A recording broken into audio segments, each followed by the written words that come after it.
Property managers may be the most underappreciated group in real estate. Today we talk with a longtime property manager who's managed up to 800 units in Southwest Florida about the pitfalls and rewards of the profession. We all know that property managers wear lots of hats, but as you'll hear, there's even more to the professional property management business than we may think. Here's our discussion with Tommy Senatore, beginning right now.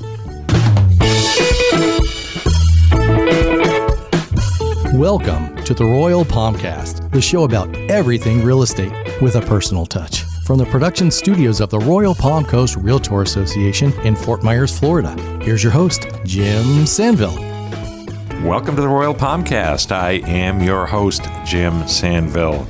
This is the show where we talk about real estate. We talk about it mainly from the perspective of the realtor, but there is going to be content in this show. If you listen to a number of episodes, you will find something of interest to you, even if you're not a realtor. If you're a home buyer, home seller, you're going to want to know about this stuff that the realtors know about, so you are a knowledgeable consumer.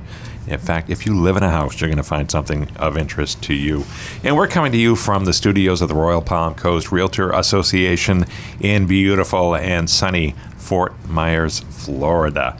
I'm here today with a special guest who I'll introduce in just a moment. But first, let's check in with our producer, Jerry Johnson. Hello, Jerry. Hello, Jimmy. How's everything? Everything's good. Everything is? Yeah. How's things with you? It's good. How you liking this weather, huh? Oh, it's one of my favorite times of year. Yeah, this is awesome. Yep. I've always said November's my favorite month. Yeah, we had a nice little cool front come in a couple days ago. It's starting to warm back up, but it's get another one on the way. Oh, I just love it. Daylight saving time coming up, too. Don't forget this weekend. Oh, good. Get an extra hour's sleep. So that'll be good. If you're listening to the show, that probably just happened for you. So I hope you enjoyed your extra hour of time. Why not spend it listening to the Royal Palmcast? We have a catalog of back episodes which we think you will enjoy. So like I said, we have a great guest in the studio today. He's been with us before. He is a member of the association. His name is Tommy Senatore. Welcome, Tommy. Hey, welcome. Thank you for having me back again. Yeah, it's great to have you. We're going to talk, last time you were on, we talked about tax liens and deeds, and you gave us some really cool tips and tricks about how to get into that world as an investor, which you've done. But we're going to shift gears a little bit for this one and talk about property management, because you have expertise in that realm as well, correct? Absolutely, yes. All right. Tell me about property management. How long have you been doing that? So the first time becoming a landlord was back in 1987. So it's going back a lot of years. You know, more than I want to count. I've had 34. all types of 34 years. I'm not that old. How could it be 34 years? The math doesn't work. No, it doesn't. He's only 25. I know. It's like Go figure. crazy. Black holes. I don't know what's going on. Back to the here. future. Yeah, Back to the Future. So yeah, I've seen everything. I've had every kind of tenant. We've gone through every type of property. And one of the things we mostly focused on was more affordable housing and low-income housing. And when I began, like a lot of investors, they want to deal with these government-funded subsidies like Section 8, right, or the rental assistance program. They want to. They do, because they know that the government's going to guarantee the payment every month. Usually it's on the 4th of the month you get a check, and it's going to be a little bit higher than if you went to the general public, except they don't realize the strings that are attached. Anytime you're dealing with the government, it's not always a great thing. And what I discovered is they're going to do spot inspections, usually every 6 months, sometimes even before that. And if the property doesn't pass the inspection and you don't get it fixed within, usually it's 5 days, they hold that payment. And if they hold that payment, you don't ever get it, so it's gone. So they're looking at roofs as well as general condition of interiors and plumbing and systems? They look at everything, and believe it or not, they're going to even look at screens. If the screens are not on the window, you got to replace them. If you don't replace them in time, you forfeit that month's payment. According to the guidelines, it's right there. You agreed to it. Exactly, because you got to sign their contract and the tenant signs theirs. And we thought, well, you know, if we go and we tell them that the tenant's doing damage, well, they'll get kicked off the program, and they won't do that because they want to stay on the program, and we discovered that it doesn't work that way.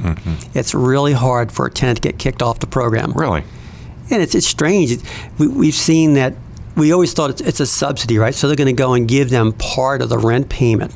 And we've had most tenants where they got 100% rent subsidy. So they were paying nothing. Jeez. And we decided that we didn't want to do that anymore. We just rather deal with the general public. And we discovered, for the most part, now, more than half of people on Section 8 are wonderful people. So I don't want you to think that they're all bad. And as your regular tenants, 25% of them are probably really bad too. So we got the same conditions. Mm-hmm. So we're always being careful. But we've seen if you take care of your property, the tenants will probably take care of it and pay on time. Mm-hmm. If you don't take care of it, and we know that saying, they're called slumlords, you won't get your payments. All right. Now, we should probably back up just a little bit and explain what property management is, in case anyone is not familiar with that field. From my perspective, the way I see it, and you tell me if I'm wrong, Tommy, and you can elaborate on this. But let's say I buy a duplex and I live up north, and I get the duplex here as an investment. I want to rent it out, have tenants. I can call Tommy or another property manager and say, take care of everything and send me a check once a month or whatever it is, right? And you do it soup to nuts? Exactly. So we'll have what they call an exclusive right to our property management agreement, exclusive right to list the property for rentals and leasing, and we'll do that from start to finish. So if it needs repairs, we'll take care of it. To find a tenant, we'll take care of it. Even when they decide they don't want to have a rental anymore and they want to sell it, well, we could help them do that as well. Mm-hmm. But we take away all the problems, and we try to separate the owners from the tenants. We don't want the tenants contacting the owners. Now, I've seen some real estate brokers that do property management. They have the tenants paying the owner directly, which means now the tenant has direct contact with the owner, and it doesn't make any sense, because if we're doing property management, it means we're managing it. So we're going to manage a property for another person, and we're going to get a fee. And the fees, again, are all over the board. I know some companies that charge 5%. I know there's some that charge 15%. We decided we'd do 10%, and everything we do is just 10%. Yeah. I rented a house in Lakeland a few years ago for 2 or 3 years, and I couldn't tell you the name of the owner. I never met the owner and didn't know the name. I dealt exclusively with a very professionally operated management company, and they were wonderful to deal with. They had a portal to pay the rent and to submit requests for maintenance, that kind of thing. It was great. Lots of services from the tenant's perspective there. Lots of value. And that's really good. And so we do the same thing. So we have a software program where the tenants can go online, and everybody has a tenant portal. They can go online and make their monthly rent payments, and I'll get notified that it's been paid, and it'll show up on their ledger. They can also put in a work order, for service calls. Mm-hmm. Something's wrong. They type it in, and then I get an email saying, hey, the water heater's leaking, or the faucet's leaking, or the door doesn't close right. Well, then I can go right online through our software, and I can go pick out which vendor is going to be doing that repair and assign it to the vendor immediately, and they'll usually contact the tenant within 24 hours. Unless it's an emergency, then I'm going to pick up the phone and say, hey, I just sent you a work order. The water heater just exploded. The water's all over. I'm going to shut the water off. Can you go replace it real quick? But yeah, it's trying to be proactive. And we did a lot of stuff in New Jersey. And I remember one of the properties I had was at 191 Monticello Avenue. I remember this building so vividly. It was in the middle of the hood. I mean, it was just all the storefronts had the metal roll-down cages, right? So everybody had steel doors in front, and if you had any kind of apartments on the ground floor, they had steel over the windows, those bars. And we decided that we're going to go fix this up really nice. So not just make it livable, but make it extremely nice. So we had, and a lot of those places up there have vestibules because the winters are really cold, so you got to come in. And you have the outside door, and when you come inside there, that's where the mailbox would be. And we decided instead of putting 2 steel doors, the second door into the hallway would be a 9-panel glass light door. And the entrance hallway where the stairs were had about a 20-foot ceiling. So we hung a really fancy chandelier there just to give it some looks. We put all new doors. We did all the windows over, new kitchens, bathrooms. We basically remodeled the entire place. We discovered, because we took such great care in getting it prepared well, that the tenants were taking care of the properties, and during the holidays, they actually got together and decorated all the hallways, like for Christmas. They had garland up, they had Christmas ornaments, and it was really nice to see that they took care of it. And if a tenant did something wrong, another tenant would call me because they wanted the property to stay as nice as when they moved in.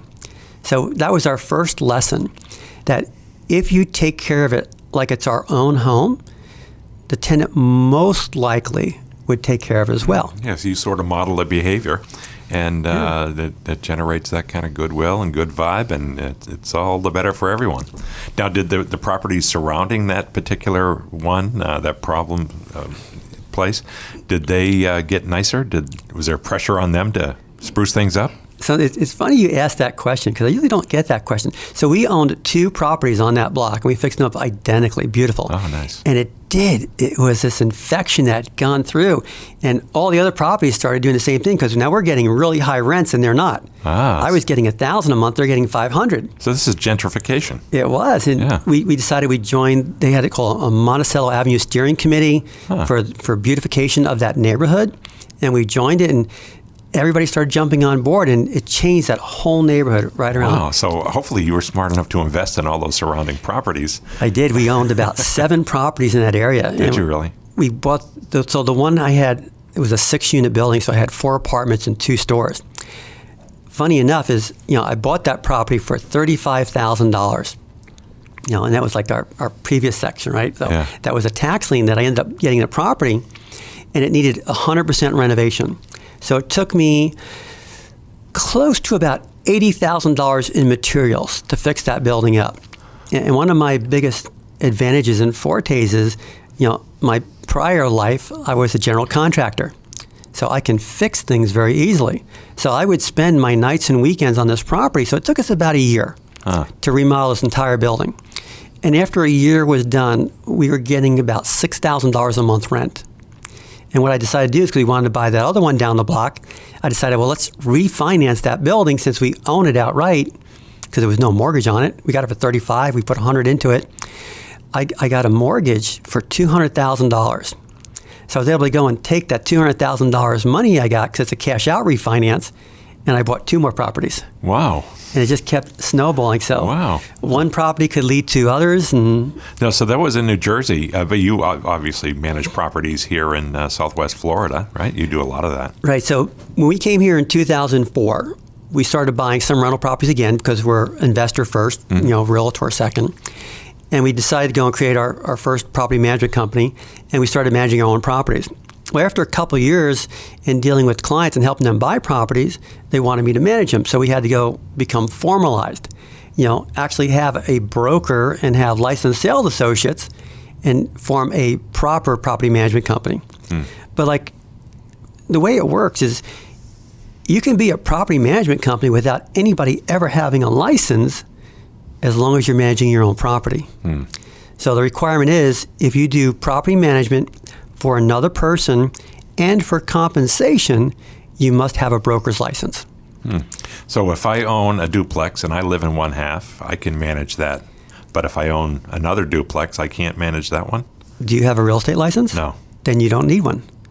So if you're not licensed, you can do it on your own. Okay. So if a person has a real estate license, it becomes that gray area. You got to be careful. Okay. But if you're going to be doing it for yourself, most of the time it doesn't matter.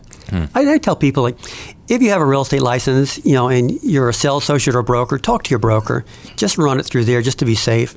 You probably didn't need to have a license if it's your own property, but sooner or later someone's going to ask you, can you manage mine? And that's where some agents will get themselves in trouble. They say, well, I've been doing it for myself for all these years. What's the big, I'm doing everything I'm supposed to. That's great. So I'm going to help my friend Dave manage his property. No, that's where you get in trouble. So if I decide I want to hang a shingle and become a property manager, how do I prepare for that? What are the requirements to do that? So they have some courses that I know we offer here. It's called the CFRM, Certified Florida Residential Managers. It's not a requirement to be a property manager, but it really gives you a lot of insight. It's a great program, so that's really good. You need to make sure you follow all the rules. Because we don't want FREC getting involved. Right. Because that's the Florida Real Estate Commission. The Florida Real Estate Commission. Right. If you do that, you'd be charged with unlicensed activity, which is 475.01.1A. I believe that's it. Is that right, Jerry? There you go. So that's called the unlicensed real estate practice, being a broker without being a broker. Yeah. And if you're doing it for other people and you don't have a license, that's a 3rd-degree felony. Oh. So we don't want any of those things happen. No. I don't want to test that. But, there's some people that don't have a license. Like, say you want to become a property management company and you want to do it for hire. So all you need to do is hire a broker to certify your new property management company and have one licensed person on staff, like a sales associate, and then you can run a property management company. Really? Now, as a tenant, I would think, I've never been a property manager, but I have been a tenant. I would think that, boy, that's property management is something that you could really get a lot of headaches, doing that job day in, day out, dealing with people and their problems.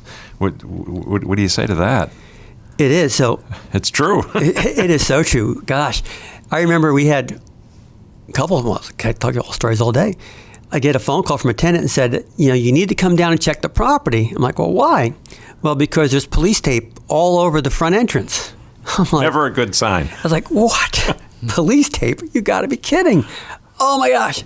So I get over there and it says, police tape, do not enter, and it's been cut. So I know somebody went in there. And I'm opening up the front door and I just see blood all over the front vestibule. I'm like, well, that's definitely never a good sign. And I'm looking at the stairs because it was 2 stories. And I'm looking up the stairs. I'm like, there's a trail of blood going up. So I'm thinking going up, right? Well, in reality, it was coming down. Oh, sure. But I didn't know that. So I go up there and there's 2 doors adjacent to each other. So I know it's the door to the right because the person in the left called me. So I knock on the door and she goes, well, yeah, it's over there. Just be careful. Be careful. It's over there. So I go knock on the door, knock. Like, and I said, yeah! And I jump back up. What the heck are you doing? He scared the heck out of me. And then the door just fell in because someone had kicked it in, and the police, when they left, just leaned it back up. And we discovered was that the boyfriend from the girl that was my tenant had broke up with the boyfriend. He got mad. And he came back to the place, and the girl's brother was staying there just to watch the place. And since the brother wouldn't tell him where his sister was, he beat him up and threw him down the stairs. Ooh. But he survived. He survived, yeah. Thankfully. Yeah. So he a couple gallons less blood. Yeah, a couple contusions.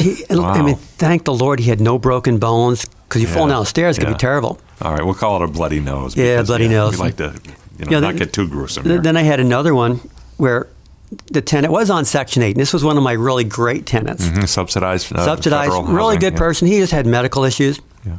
And I'm like, okay, that's fine. And, when he came in, he disclosed that he had AIDS. That stuff doesn't bother me. He's like, what's the big deal? It's just, he has a condition. Like you got a cold. So I rent to him, and not a big deal. I'd go and I'd collect rent, and I'm not worried about anything. Except I would call him, and like, there's no answer. Well, this is really weird. I know he has a home phone, and I know he doesn't go out that much, so I'm going to wait. And then I call up one of the tenants because, and I forget the guy's name. We'll call him Dave. I said, have you seen Dave lately? No, I haven't seen him. So, okay.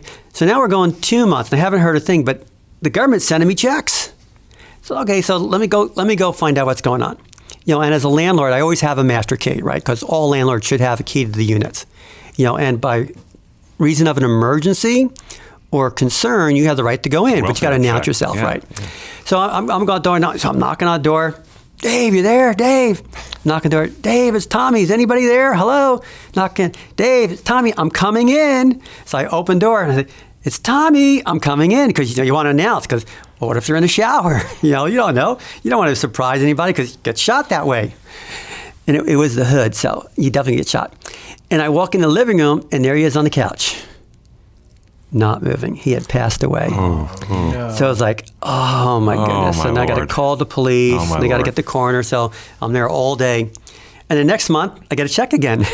And they're like, wow, okay, this isn't good. Yeah. I need to send this one back. Yeah, good luck giving it back. Yeah, so I sent it back, and they said, what's this for? I said, because the tenant died. Yeah. Yeah, but we have a contract. I said, it's fine, but just take the check back, because I know it's going to happen. They're going to do an audit, say, wait a minute, the person died, you weren't supposed to get it, now you owe us the money. That's fraud, Tommy. That's fraud, right? Another felony. And, by the way, we want $100 million of interest rates. So here's your check. So I just sent it back. Said, I'm like, I don't worry about it. You don't want any part of that, no. Wow, boy, so that's, you've seen other strange things as well? Oh, so Pine Manor.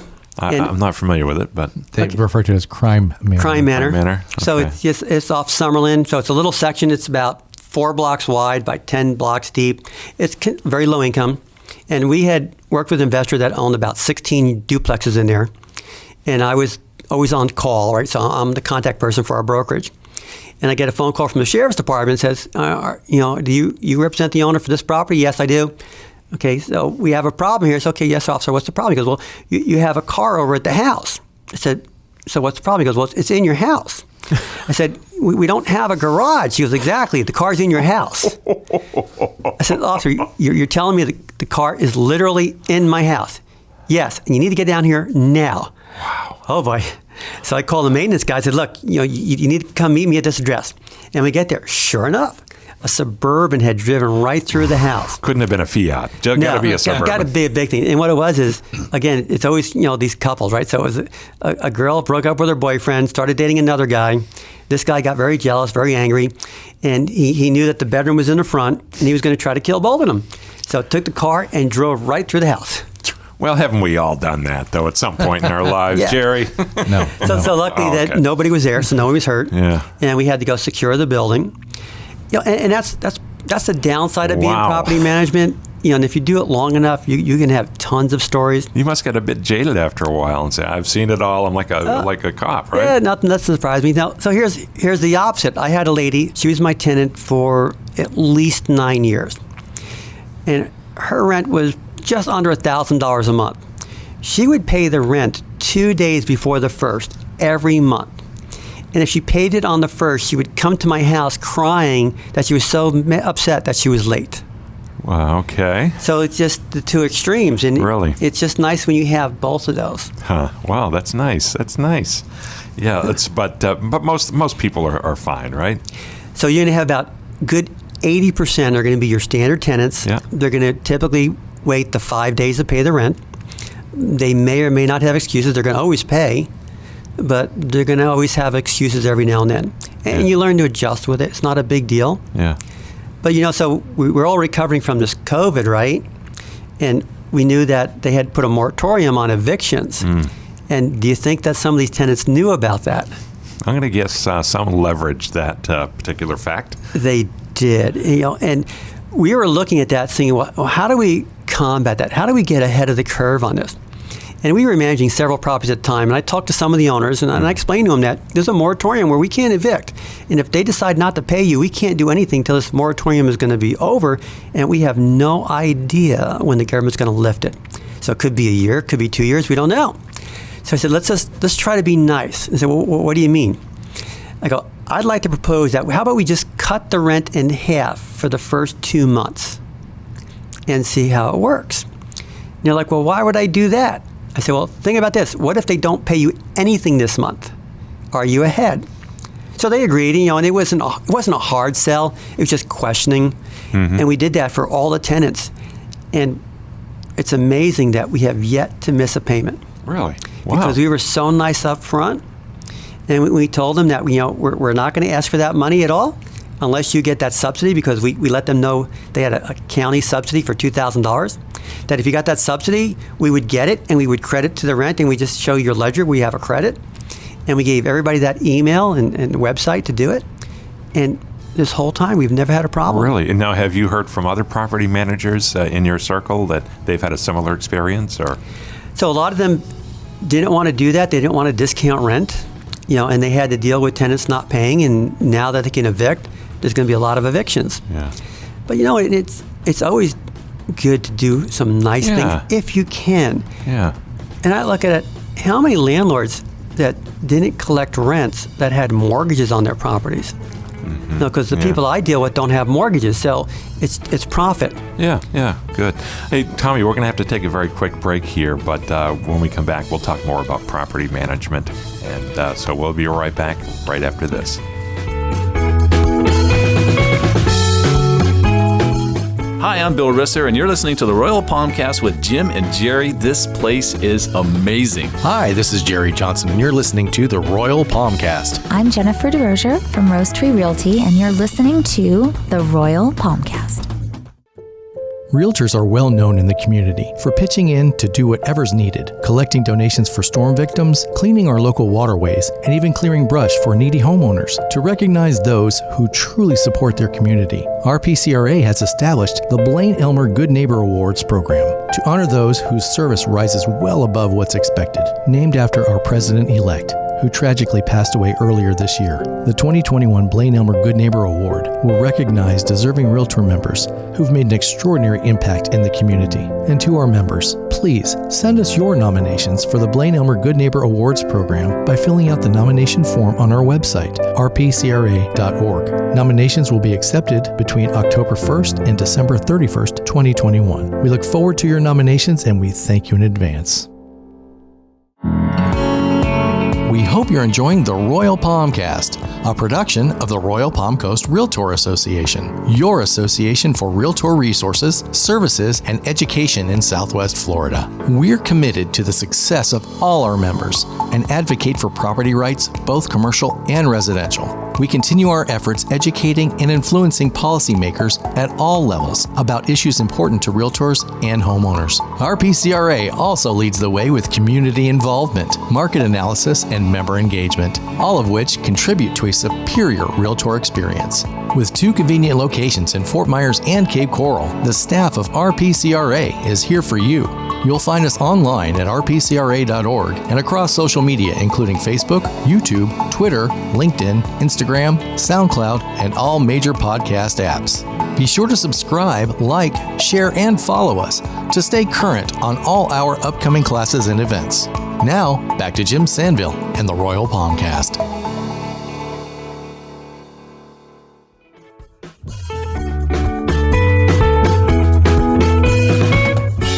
We are back on the Royal Palmcast talking to Tommy Senatore. Tommy's talking about property management here in Southwest Florida, where he does that kind of thing, and he's got some interesting stories and tips about property management. Tommy, if I'm thinking about getting into property management, do you generally try to encourage people or say, think hard about it because it requires X, Y, and Z trait? You got to be tough. You got to be this. You got to be that. Yes. So when we tell people about property management, we tell them that there can't be any personality involved. You can't take it personal. You can't look at it as your home. So if you're the owner and the property manager, you have this personal connection. That's, I put my blood, sweat, and tears fixing that place up, and I want someone to take care of it. And you need to understand, not that's going to happen, but you have to understand that someday, somehow, someone's going to damage your property. And if you're going to take it personal, hire a property manager. Yeah, keep the emotion out of it, huh? It is. And one of the things that we do is, even though they could find out I'm the broker, they can't find out if I'm the owner of the property. And we do it through layers of LLCs and try to keep it hidden and concealed as best we can legally. And I always tell them that, yes, I'm part owner of this property, but it's a family-owned business. And I'm just one of the family members, so I have to report to the other owners, the other family members, and I can't tell them what to do. So when you tell me, or ask me, can you give me a discount on rent? I have to go talk to the other family members. So you've got that fiduciary responsibility, right? Right. Yeah, that's been established. It is. And so we don't tell them that the other family member is my wife. Well, but when they look it up online, they see a company, right? They'll see that the company name is called Clara Bancal and Associates, and they think that Clara Bancal is the lady that's in charge, right? Yeah. And when they call and ask for her, I know they have no idea who they're calling because Claire is my mother-in-law's first name. Oh, exactly. And Bancal is my mom's maiden name. Aha. Well, you got to get creative sometime in business, right? It does. So real quick is we had a tenant one time not want to pay rent, and it was around Thanksgiving, and we're like, look, you need to pay the rent. And now they've missed all of November, and now we're into the second week of December, and they still haven't paid rent. And I had to evict them. And when the eviction took place on December 23rd, and someone says, well, how could you do that? That is so mean. Tommy. It is. But I tell them, it's a business. And it's like, do you want to have Christmas and my children don't have Christmas? Or should my children have Christmas and you got to figure out what to do? And I tell them, look, it's nothing personal. It's just business. And we used to have a plaque in my office. It said, you need to pay your rent or buy a tent because nobody lives for free. Wow, that's a good one. That is a good one. So how many units do you manage? So right now we kind of downsized, so we're only down to about 10 units. 10, yeah. We used to have over 800. 800? That was up north? No, here in Fort Myers. Is this Section 8 down So here? it was the middle, everything. We had the whole gambit. And Wow. what we would do is I would find the clients and help them buy properties that become rentals. So we would fix it up. We had a maintenance department and we had a construction department. So we'd fix the properties up and then we would manage them. And we built up this base. And it was really good for a while, except it just got too big. And I'm not a big business kind of person. I've always liked the small boutique size. More manageable, huh? Right. I like to be hands-on control. I micromanage, and that would require macro managing. And I discovered over time that the further I got away from it, the more bad things were happening. So we decided we'll shelve the whole thing. Sure. We got rid of all the property management properties, and then we started over. Huh. Wow. Okay. So tell me this: how often, if I'm a tenant, how often should I expect you or your designee to show up and inspect things? At least every 6 months. And that's not a surprise inspection either, is it? No, it's just going to be there. Now, can we do surprise inspections? Can you? Yes. So if you're in the area, you can stop and check. They don't have to let you in, but you can go and knock on the door. Say, hey, I'm in the area. I just want to know if there's any problems. How's everything going? And I've actually done that. If I'm in an area and I'm driving by a house or I'm 2 blocks from the house, I'll detour. I'll go look at the house. And if I see something out of order, I'm going to knock on the door. Yeah, yeah. So what if you knock on a door and there's illegal drug activity that you observed somehow? What do you do with that? Oh, it's real easy. Go back to my truck, lock the doors, call 911, and report it. Now, I've done that. Have you? I've gone to a property that we were managing and the tenants had moved out, and I went to go just do a spot inspection, and I noticed that the front door was jimmied open, and someone had broke a key in the lock. That's really strange. So as I'm walking around the house, I walk into one of the rooms, and I see there's an air mattress with 2 people sleeping inside. It was like 9 o'clock in the morning. So I just went back outside. I called Lee County Sheriff's Department, and I just waited for them to show up. Squatters, huh? Squatters. We had them arrested. Really? Wow. My Lord, that is an interesting situation. Now, if I'm a tenant again, do I need to get renter's insurance? What's the law around that? So there is no law. No law. You're not required to. Landlords are required to suggest it because it's on our applications, right? Yeah, they say that you've been told that you should get renter's insurance, but you're not required to. And we let them know that we're going to cover the building, right? So our property owners should have a property damage and liability policy, which protects them if someone gets hurt in the property, that they're covered for lawsuits. And if there's damage, they're covered for damage. But any personal contents are not covered by the owner's insurance policy.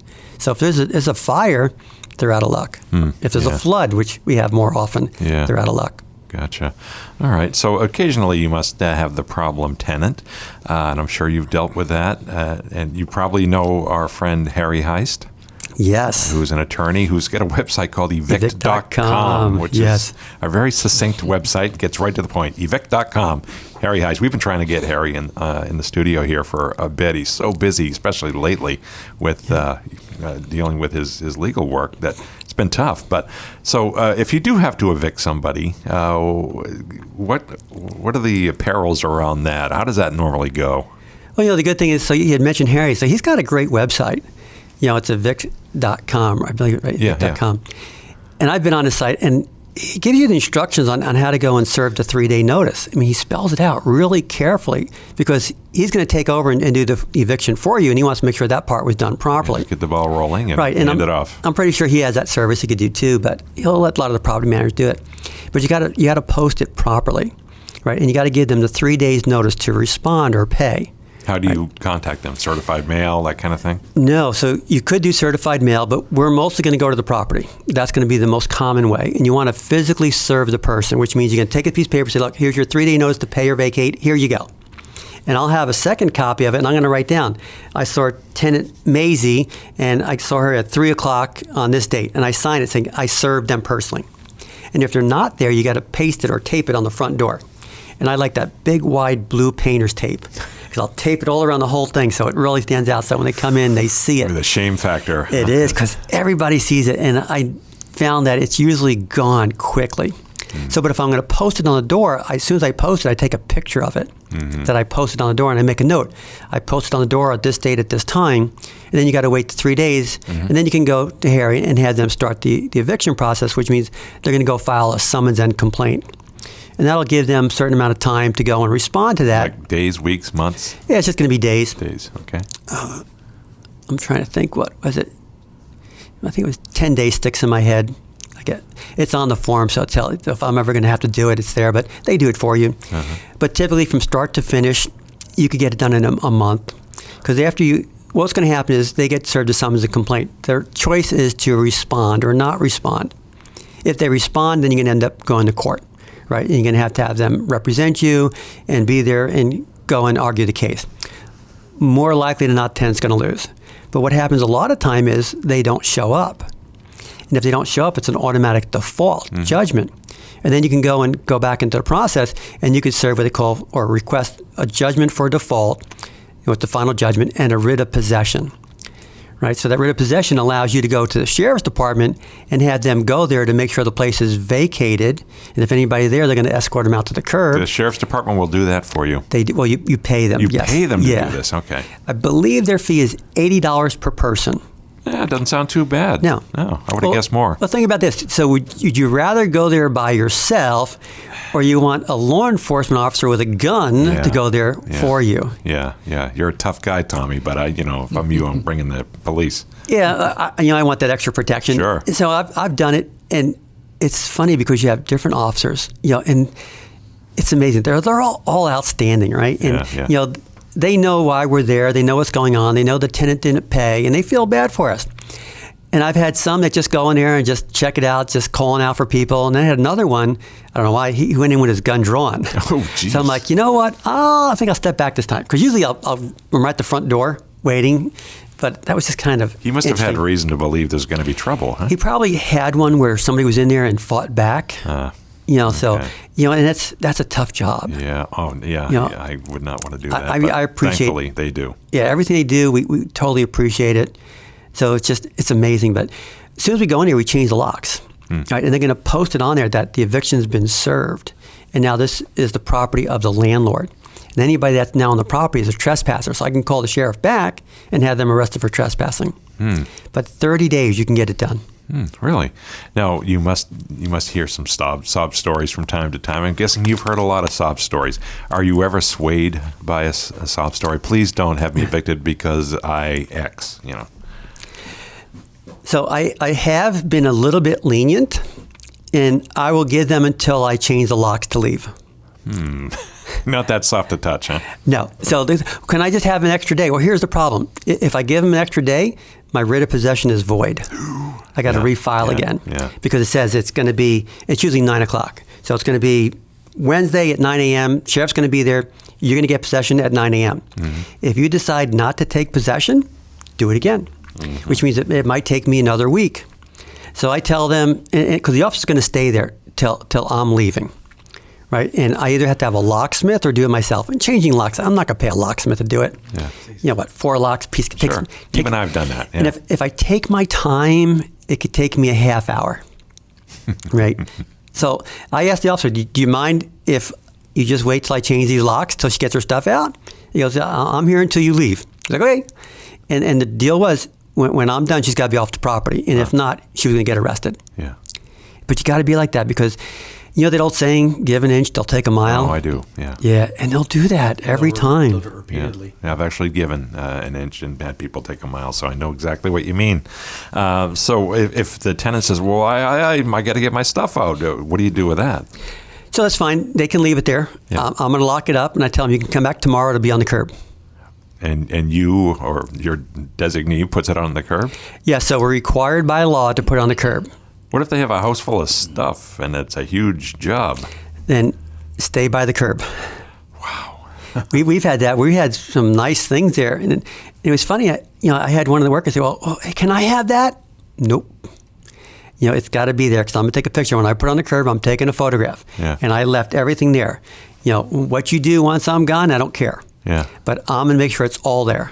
Call me next time you do this. Yeah. Depending on the neighborhood. What if somebody does come by and steal and they see all that stuff out there right after you leave? I've had that. The law states I got to put it on the curb. Doesn't mean I have to protect it, but I got to get it out of the house. Well, stuff on the curb is fair game, right? Finders keepers. Well, think about this. So when a tenant is going to be forced out and they're leaving ahead of time, you know what they're going to do. The stuff they don't want, it's either left inside or it lines up the whole front of the house. So whenever you see all that furniture and belongings all across the front yard, We call that a clean out was done, That either pre or explains, post eviction. Yeah. Okay. On my way home, I see that thing, and that stuff's been there for weeks. Yeah. And I'm thinking, why doesn't the city pick this stuff up? Because they won't. They won't pick up abandoned property? No, so it has to be in garbage cans or it won't be picked up. We mentioned that, I think, in the last show. Yeah. So there's a way around that, though. Oh, really? What's the way around? Right. So I've had to go and clean out a house, and I didn't have any way to take everything. So I wait till the garbage men come with $40. And it's amazing because it's going to be two people there, right? Yeah. The driver and a person. Sure. It's amazing what $20 a person will do. Really? That's they cheap. will take it all. That's because cheap. what if the county does it for you? That's going to be a several $100 fine.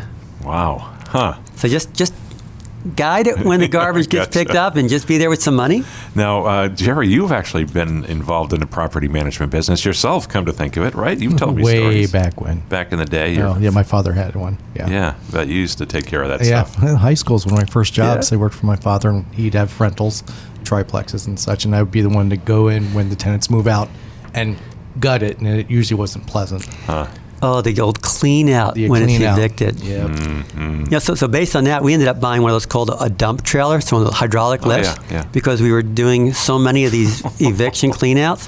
Because the problem is, you got to take it, and you're not going to leave it at the curb. So you can go up to, I guess it's Fort Myers, Lehigh area, the recycling plant, and you can get it dumped. It's really cheap. So I could take the whole contents of a house, and it may cost $60, $70 tops. Oh, okay.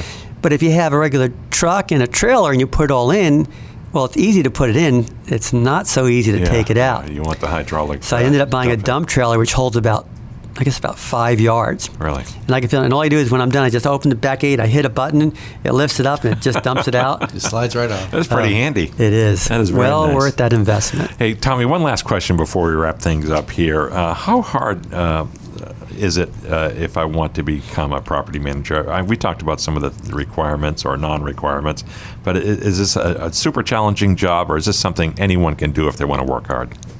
I think anybody can do it if they work hard. Just follow a lot of the certain rules and parameters. Like don't commingle funds. So if you're going to be getting rents, you're going to get security, you're going to get maintenance, it's got to go in an escrow account, which means it's money that's not yours. If you have an operating account, well, that would come from your commissions. And you got to do is make sure that it goes in the escrow, because escrow means it's not your money. Most beginning property managers make that fatal mistake. They just don't know why. I have this account and it's just for rents, but I also pay my bills from that. Well, you can't. That's commingling of funds. Yeah. So, you got to have a good software program. Yeah. The best one out there might be AppFolio, which is really good. AppFolio. Okay. I mean, just make sure that you're organized. Because okay. if you're doing a handful of properties, anybody can do it. Yeah. You start getting like 20 and 30 properties, you definitely need to be organized. You need to have maybe a bookkeeper to help you keep it all financially organized. No, one last thing. I said one last question before, but I lied. But one more. One more. last question. Yeah, I'm Columbo here. One more question. Did you kill him? Now, some states are more tenant-friendly than others. Some are more landlord-friendly. How would you characterize Florida? So we are going to be more landlord-friendly. So if the landlord's doing their job right, you get the evictions, no problem. So when I was in New Jersey, it was more tenant-friendly. And landlords were not looked kindly upon. They were the man, right? Right. And one of the things, like, we want to go and make sure that if we're going to go to eviction court, we want to get all our fees. And I got this from HICE, one of their little webinars they did, that you can't collect damages, you can't collect late fees. They're just not allowed in the court. You're only allowed to collect rents. And one of the tips I picked up is if you call everything additional rents, well, then you claim it when you go to eviction court. So a late fee is not a late fee, it's additional rents. Damage is additional rents. Gotcha. Okay. All right. Hey, Tommy, if people want to talk to you about property management or anything else, get in touch with you, how would they do that? How do you reach Tommy Senatore? Oh, you can do it either by my cell phone, which is 239-223-8130. And I have my email, which is like our website. So it's T.Senatore, that's Senatore with an E on the end, at BellaCasaServices.com. And Bella was 2 L's. Gotcha. Okay. Very good. Now, do you get called Senatore a lot? I do, but it'd be Senatore. Senatore. Yes. Yeah. Yeah, okay, gotcha. All right. Hey, I want to thank Jerry Johnson for doing a great job again today. Well, thank you for thanking me. And thank you, Jim. No, Jerry, I'm Your here talent and to skills serve. are always appreciated. I'm here to serve. Thank you very much. You serve well. And I want to thank the whole staff here at RPCRA for all of their support. And I want to thank you, dear listener, for finding us on your podcast machine. We do appreciate that. And if you're enjoying the show, please tell a friend. And if you're moved to do so, please let us know how you feel about the show and maybe topics or guests you'd like to see on the show. You can send us an email to shows@rpcra.org. All right, that'll do it for us. I'm Jim Sandville along with Jerry Johnson, and we'll look forward to seeing you again next time. Thanks for listening to the Royal Palmcast. Be sure to listen again every week on your favorite podcast app and visit the Royal Palm Coast Realtor Association website at rpcra.org and our social media pages, including Facebook and our YouTube channel. Check out all of our RPCRA platforms and make sure to subscribe and share. For information about this show or other RPCRA productions, we'd love to hear from you. Email us at shows@rpcra.org. This has been a production of the Royal Palm Coast Realtor Association.